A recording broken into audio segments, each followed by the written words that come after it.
Good afternoon, everyone. This is Dee from Removing the Shackles and Transpicuous News, and my new superstar husband, Nick. We're coming today with a video update. Last week, Hope Moore, from Fix the World and the QEG, did an interview with Nick about his crystal battery. And immediately the video went viral. We had over 1,000 hits on the video within 24 hours. And which made everyone very, very happy. And Nick got a lot of emails. So we're going to do an update video right here to answer some of the questions that were put out to him, to clarify some information, and to let you know how everything's moving forward.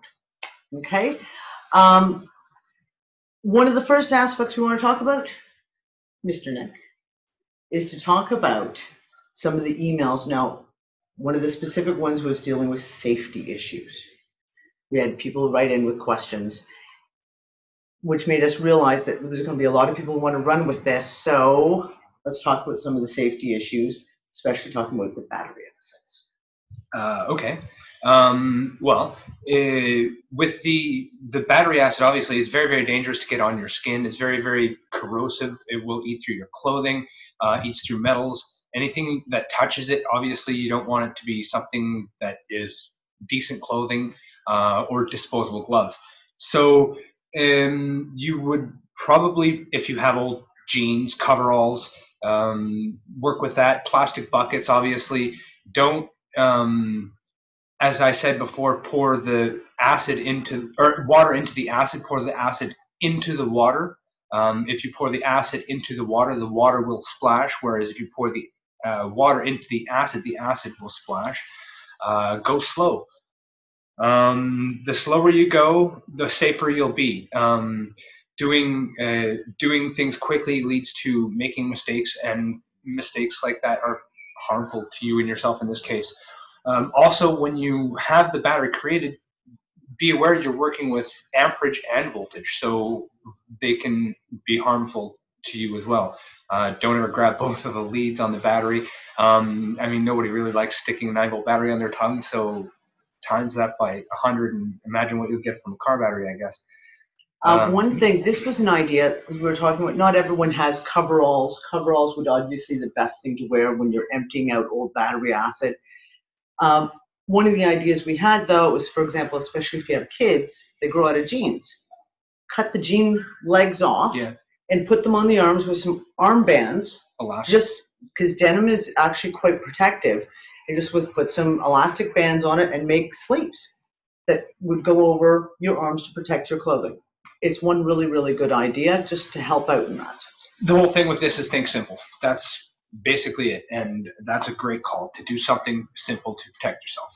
But yeah, protect yourself. Safety glasses, important. It only takes a little bit of acid to make a lasting impression. So safety glasses, coveralls if you have them. Also covering the floor anywhere you're working. If you don't want to do this in the middle of your living room carpet. If possible, best done outside, because ventilation, yep, is really important. You don't want to do it in your bathroom or your kitchen with no ventilation. Gases that come off it probably aren't great to be inhaling, so a well-ventilated area is best. Even if you can get a respirator or a mask of some kind to just as much protection as you possibly can. You can never overdo it on safety, yeah, as far as I'm concerned. Absolutely. Now, I'm going to put a pile of information down below, some notes on putting it together. Now, here's something that I had no idea about until Nick explained it to me. If you don't want to go through the process of getting an old car battery and emptying all the acids out, I can see how some people might be a little touchy about that one. You can actually buy new car batteries that don't have any acid in them. No acid. Yeah. So you can literally buy, here we are, boom, and start. No emptying anything out, no worrying about anything, just go straight to the making of the crystal battery aspect of it. So it is an option. If someone wants to, especially if you're making just your first one, you just want to take it easy, it is definitely an option to investigate. For the best results, I would say start new. I mean, imagine the long-term life of it is going to, if you start fresh, you'll get a better result. If you are going to start fresh and you have a little bit extra to invest in it, you might as well just go straight to a deep cycle battery, because you'll get more along the lines of what you're looking for from long-term usage. But the foundation of what I'm trying to get together is repurposing car batteries. Or, I mean, I know that they're a non-trivial problem. They're everywhere. Disposing of them is a problem. So if we can, reuse something or recondition something and make it something viable and powerful again, repurpose it and give it a longer life, then we're getting rid of some of that waste aspect of our lives that is just nasty. Yep, absolutely. Now, one of the other things we want to talk about is a little more information about the 4 salts, and they're categorized as salts, the 4 salts that are used to make crystal batteries. They are all, when you see the chemical name, I sat there and was like, oh, I have no idea how we're going to find these. And then you find out that they have simple names that we use every day that we didn't even realize. So yeah, they're simple, stupid names. Well, the 4 are potassium chloride, also known as potash. You can also find it as a sodium replacement for people that have cholesterol problems. You can find it in pharmacies, grocery stores. You just have to know where to look for it. Same thing, next ingredient, magnesium sulfate or Epsom salt, bath salts. As long as it's not a scented or an... Yes, not scented. It has to be 100%. Magnesium sulfate is, yes, no scents, Epsom salts, no soaps. They don't want to smell like lavender or muscle rub.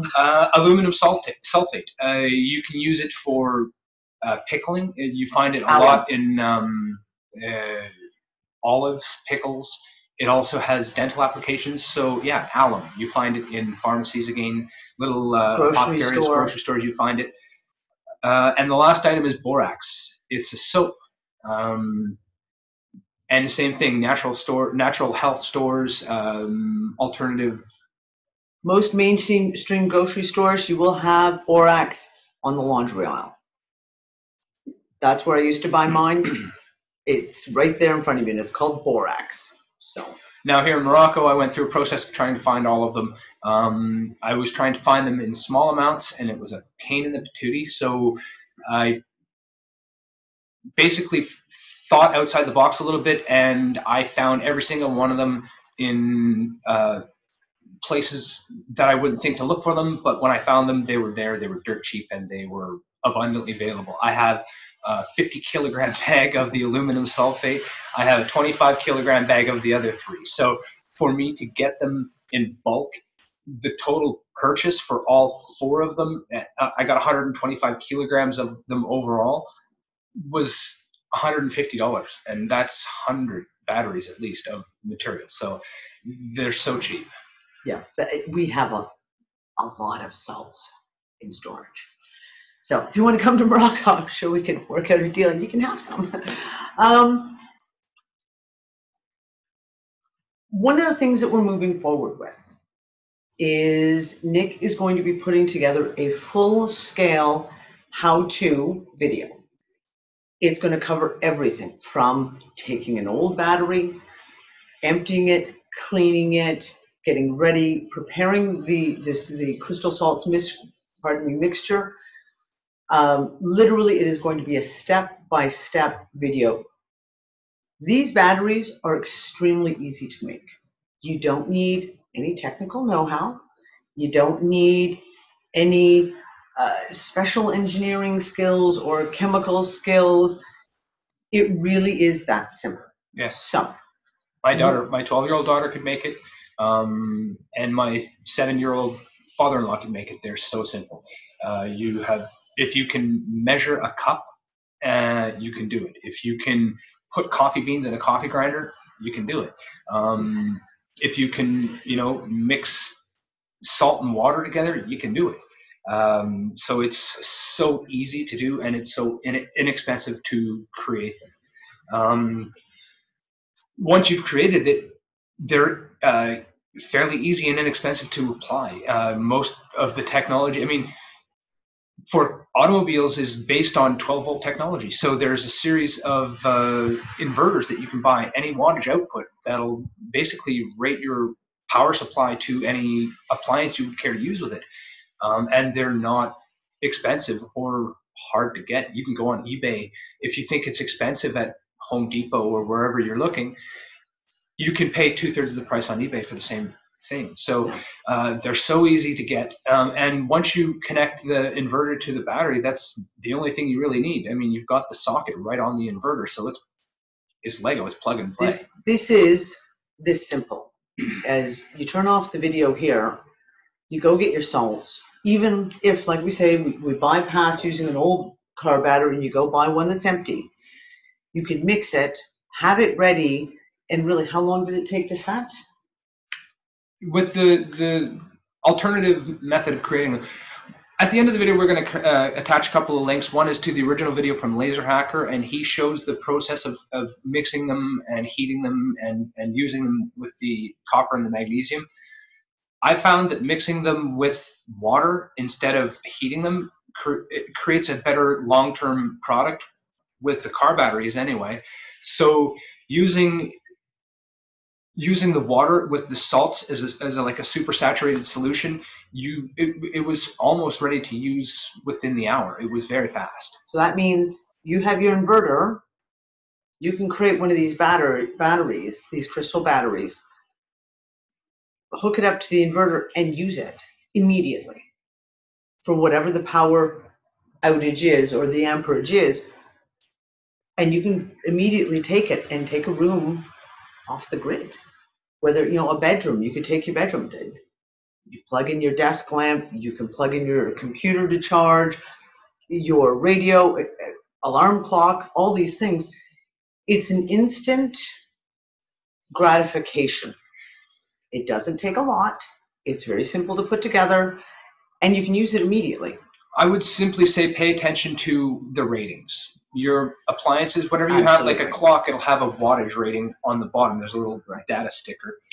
Your computer, for example, a lot of them run on a 65-watt power supply. So if you have an inverter and it's powering you have a 300-watt inverter, your desk lamp, let's say, is a 15-watt bulb, and you have a 65-watt power supply for your computer, you're not overdoing it on your inverter. And that would be the same for any appliance that you use. If you had a 200-watt refrigerator, you wouldn't want to put it on a 200-watt inverter. You want to have a little bit of buffer space. Mm-hmm. Awesome. So, moving forward, in the next few weeks, once we get through this whole silly season thing, we are going to be putting together a full video package that's going to have full instructions on how to move forward and do it yourself, every step of the way, including emptying the battery acids, etc., and doing it safely. We are also working on, Nick is putting together a Bedini motor right now. He's been working on it all morning. That's his playtime. And we're going to be moving forward with that as well and looking at the reconditioning of the batteries. Well, and this will all be video. That's very important. Now, here's the thing. These batteries, they recharge themselves. I've watched them in action. We've used them. We've tested them. It works with the copper and magnesium process, and it also works with the lead in the car batteries. They recharge themselves after they've been used and discharged. The long-term process or the long-term usage of the batteries, we found they degrade. The overall voltage they hold over time degrades. Now, I think I understand the process and why this happens. However, I have a workaround for it. The Bedini motor, with all battery applications, doesn't recharge. Oh, well, it does recharge, but more importantly, it reconditions batteries back to factory specifications, or, I mean, better.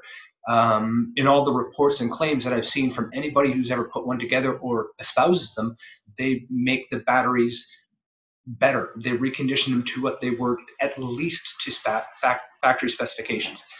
So how long does that reconditioning need to go for? You said it was about a few hours, wasn't it? It all depends how bad the battery is, and this is one of the things that we're looking at is the process.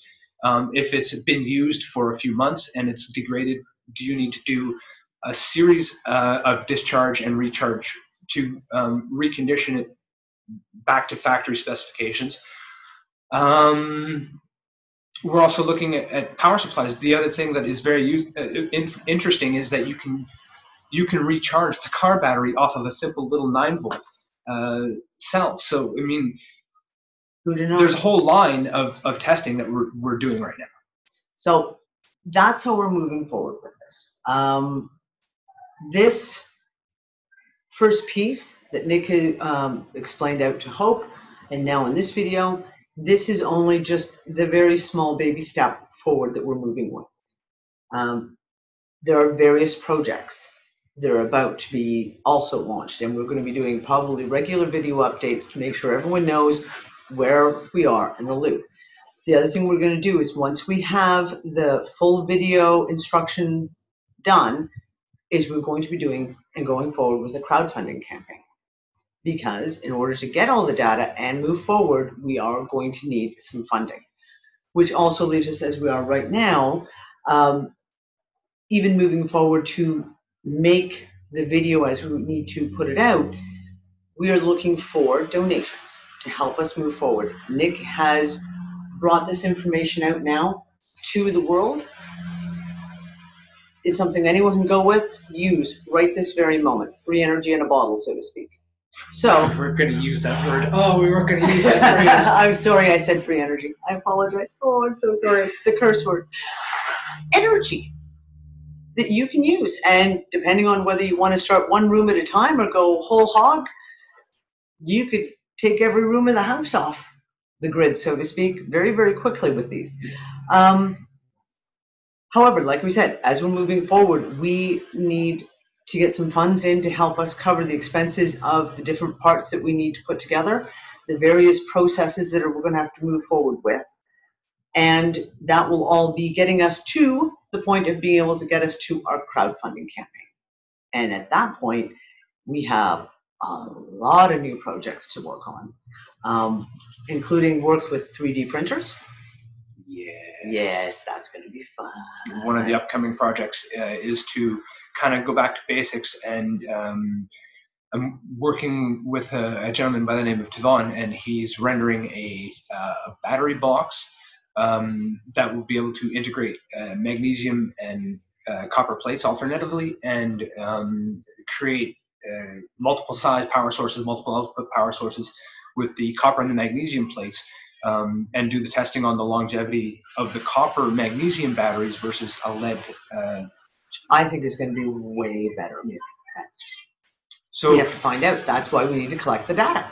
There's a whole line of testing. Now, my initial thrust for testing has been revolving around car batteries because they're everywhere. And I mean, in this country alone, in Morocco, the Touareg in the desert right now, a lot of them, they get their power from car batteries for their household items, light, heat, and they are a nomadic people. They take them with them, so it's a transportable power source for them, but they basically have to take somewhere and recharge it. So this is one of the things I can give this to people who still use it and still need it right now, which was important to me.